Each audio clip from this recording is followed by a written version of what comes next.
मैं गीता पर हाथ रख के कसम नहीं खाऊंगा, योर ऑनर। क्यों? क्या आप हिंदू नहीं हैं?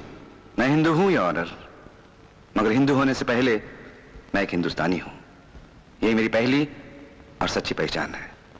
इसलिए मैं भारत संविधान, भारत के झंडे और भारत की मिट्टी की कसम खाकर कहता हूं कि जो कुछ कहूंगा सच कहूंगा और सच के सिवा कुछ नहीं कहूंगा।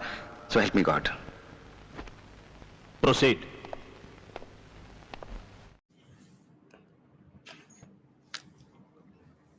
नमस्कार, मैं शंभू कुमार सिंह और आप देख रहे हैं नेशनल दस्तक। सोचिए, ये देश में एक मंत्री बने हैं नरेंद्र मोदी की सरकार में।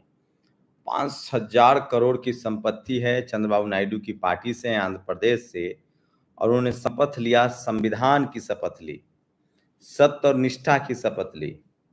विज्ञान के बड़े मानने वाले लोग हैं और ये खबर कहीं ना कहीं कोई टीवी अखबार आपको नहीं दिखाएगा। ये तस्वीरें इसलिए दिखा रहा हूं कि इस देश में तर्क को लेकर हमेशा सोचिए, भारत को लोग बुद्ध के नाम से जानते हैं, बुद्धमय भारत, धम्म के नाम से जानते हैं। तो वो धम्म क्या था? तर्क शक्ति, लॉजिक, विज्ञान था। भारत में सबसे बड़े सोशल साइंटिस्ट, समाज वैज्ञानिक पैदा हुए। कितना खाना है, कितना सांस लेना है, जीवन कैसे जीना है, कैसे आप स्वस्थ रहेंगे, कैसे आपके दुखों का निवारण होगा, ये सब तथागत बुद्ध ने आज से 2500 साल पहले कहा। और सोचिए, इस देश के जातिवादी मनुवादियों ने बुद्ध से बुद्धू शब्द बना दिया। इसलिए राजेंद्र प्रसाद सिंह ने आज लिखा है कि जब किसी की विचारधारा और धम्म को समाप्त करना हो तो उनकी किताबें जला देनी चाहिए, और इसलिए नालंदा जैसी यूनिवर्सिटी को जला दिया गया, उनके विचार को खत्म करने के लिए जला दिया गया। लेकिन गाहे बगाहे चंद्रशेखर जैसे लोग संसद में आ जाते हैं, मंत्री बन जाते हैं और जो तर्क है उसको जन्म देते हैं। तो इस सांसद की जितनी तारीफ, ये कैबिनेट मिनिस्टर हैं, अब इनकी जितनी तारीफ कीजिए, इन्होंने तर्क से, मेहनत से, विज्ञान से 5,000 करोड़ की संपत्ति खड़ी की है, और ये विज्ञान को और तर्क को तरजीह देते हैं, और इन्होंने संविधान और सत्यनिष्ठा की शपथ ली। ये बड़ी खबर है। ये दूसरी तस्वीर देखिए, इस शख्स का नाम है पांडे। ये यूपी की खबर है, जहां एक आदिवासी महिला पर ये चप्पल चला रहा है। अब बताइए, ये शख्स, ये इतनी हिम्मत कहां से आती है? ये आती है मनुस्मृति से, ये आती है जातिवाद से। जब आपके दिमाग में बैठा हो कि आप जाति के नाम पर सुपर हैं, और जब आपको पता हो कि चपरासी से लेकर चीफ जस्टिस तक जाति के नाम पर सत्ता में बचाने वाले लोग बैठे हैं, तब ये ताकत मिलता है। वरना क्या मजाल है जब किसी के साथ जुल्म होता रहता है और सामने वाला अगर मजबूत हो, जुल्म सहता रहता है आदमी। हमलावर कब होता है आदमी? जब उसको लगता है कि आगे वाला पक्ष भले पीड़ित हो लेकिन वो हमसे कमजोर है। और इस देश में सबसे बड़ी जो ताकत है इस देश में, वो जाति का कनेक्शन है, जाति का रसूख है। और इस जाति के रसूख, इस जाति के कनेक्शन को खत्म करने का एक ही रास्ता है, और वो है संविधान का रास्ता, डाइवर्सिटी का रास्ता। जब इस देश के तमाम जुडिशियरी में, high court, supreme court, lower court, हर जगह हर समाज के लोग होंगे, हर वर्ग के लोग होंगे, तब जाकर ऐसे लोगों पर नकेल उठेगी।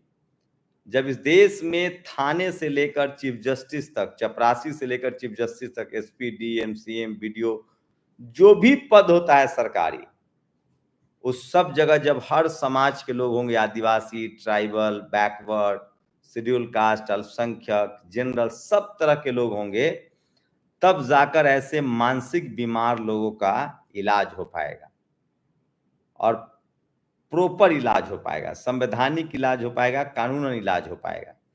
इस देश में जब पत्रकारिता में तमाम इस तरह के लोग बैठे होंगे, हर वर्ग के लोग, हर कम्युनिटी के लोग बैठे होंगे, तब इस तरह की खबरें पूरे देश में चलेंगी, और इस तरह के जातिवादी गुंडे सलाखों के पीछे होंगे। इस देश में जब जुडिशियरी में और मीडिया में, ब्यूरोक्रेसी में जब इस तरह के लोग बैठे होंगे, तो ऐसे जातिवादी लोगों पर कार्रवाई होगी। जब सिनेमा में हर वर्ग के लोग होंगे, तो ऐसे जातिवादी गुंडों के खिलाफ सिनेमा बनेगा। जब स्पोर्ट्स में हर तरह के लोग होंगे, तो ऐसे गुंडों के खिलाफ स्पोर्ट्स से, सिनेमा से, मीडिया से, जुडिशियरी से आवाज आएगी और ये बहुत जरूरी आवाज है जो आपको सुनना चाहिए।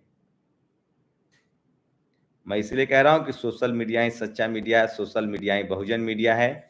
मैं इस देश के तमाम शोषित वंचित समाज से, जिनको अभी भी जो 90% लोग हैं, जिनको जाति के नाम पर media, judiciary, college, university, bureaucracy, business, sports, cinema, इन तमाम जगहों पर जिनको अब तक जगह नहीं मिली है, रिप्रेजेंटेशन नहीं मिल रहा है, उन सब लोगों से गुजारिश है कि सोशल मीडिया है, ये आपके हाथ में एक मिरेकल है, चमत्कार है। आप अपनी तकलीफें बयां कीजिए, अपने दुख तकलीफ को देश को, दुनिया को बताइए।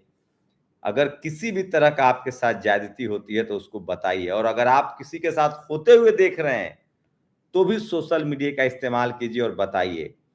किसी भी तरह का आपके साथ प्रॉब्लम है तो उसको ट्विटर पर, फेसबुक पर डालिए और इस तरह के किसी भी तरह के अत्याचार के खिलाफ अपनी आवाज खुद उठाइए, और बाकी हम लोग को पता चलेगा तो हम लोग भी उस आवाज को और आवाज देंगे।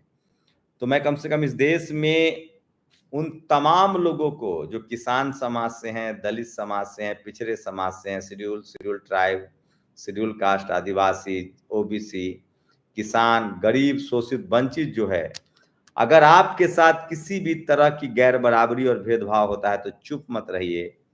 अपनी आवाज सोशल मीडिया पर, फेसबुक पर, ट्विटर पर, एक्स पर डालिए, मदद लेके डलवाइए, और बाकी जैसे ही हम लोग को पता चलेगा उस आवाज को हम लोग आगे बढ़ाएंगे। तभी आपको इस देश में जातिवाद से, गैर बराबरी से मुक्ति मिलेगी, और तभी ये देश मजबूत मुल्क बनेगा जब सबको बराबर का अवसर और सम्मान मिलेगा। कल मैं मिला था छोटे कर्पूरी से, उन्होंने कहा कि रोटी और सम्मान की लड़ाई है ये। शुक्रिया।